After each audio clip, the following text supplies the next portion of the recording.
Shalom sahabat Kutum yang terkasih, kita jumpa lagi hari ini pada hari Kamis tanggal 21 April tahun 2022. Hari ini hari Kamis dalam oktav Paskah dengan warna liturgi putih.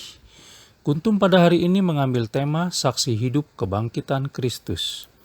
Sahabat Kuntum yang terkasih, struktur bacaan kita pada hari ini terdiri dari bacaan pertama diambil dari kitab Kisah Para Rasul 3 ayat 11 sampai dengan 26.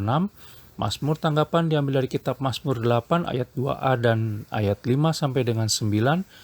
Bait pengantar Injil diambil dari kitab Mazmur 118 ayat 24. Dan bacaan Injil sendiri diambil dari Injil Lukas 24 ayat 35 sampai dengan 48. Struktur bacaan hari ini sama dengan struktur bacaan pada hari Kamis tanggal 8 April tahun 2021, tanggal 16 April tahun 2020, dan tanggal 25 April tahun 2019. Bacaan Injil pada hari ini dapat kita baca pula dalam Injil Yohanes 20 ayat 19 sampai dengan 23. Baik sahabat Kuntum yang terkasih, saya akan bacakan bacaan Injil kita pada hari ini yang diambil dari Injil Lukas 24 ayat 35 sampai dengan 48. Lalu kedua orang itu pun menceritakan apa yang terjadi di tengah jalan dan bagaimana mereka mengenal Dia pada waktu Ia memecah-mecahkan roti. Yesus menampakkan diri kepada semua murid. Dan sementara mereka bercakap-cakap tentang hal itu, Yesus tiba-tiba berdiri di tengah-tengah mereka dan berkata kepada mereka, "Damai sejahtera bagi kamu." Mereka terkejut dan takut dan menyangka bahwa mereka melihat hantu. Akan tetapi ia berkata kepada mereka, "Mengapa kamu terkejut dan apa sebabnya timbul keraguan-raguan di dalam hati kamu? Lihatlah tanganku dan kakiku, aku sendirilah ini. Rabalah aku dan lihatlah, karena hantu tidak ada daging dan tulangnya, seperti yang kamu lihat ada padaku." Sambil berkata demikian, ia memperlihatkan tangan dan kakinya kepada mereka.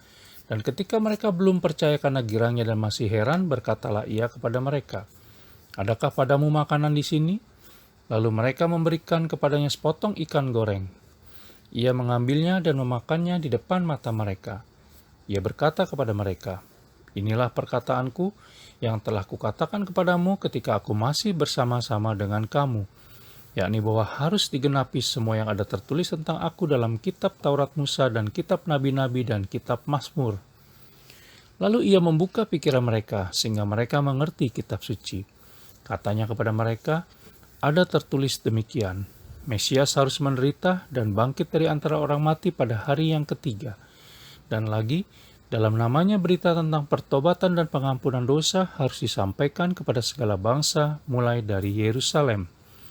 Kamu adalah saksi dari semuanya ini." Demikianlah sabda Tuhan, terpujilah Kristus. Sahabat Kuntum yang terkasih, murid-murid pada saat itu bingung dan ragu tentang apa yang terjadi pada Yesus Kristus.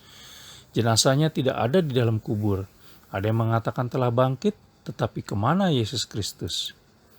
Keraguan para murid tersebut mengingatkan akan iman kita saat ini terhadap Yesus Kristus yang telah bangkit. Bukankah kita juga pernah meragukan penyelenggaraan Allah Tritunggal Maha Kudus dalam hidup kita? Terutama mempertanyakan di mana Allah Tritunggal Maha Kudus selama ini pada saat kita merasa sedih dan bimbang dalam menghadapi permasalahan yang ada.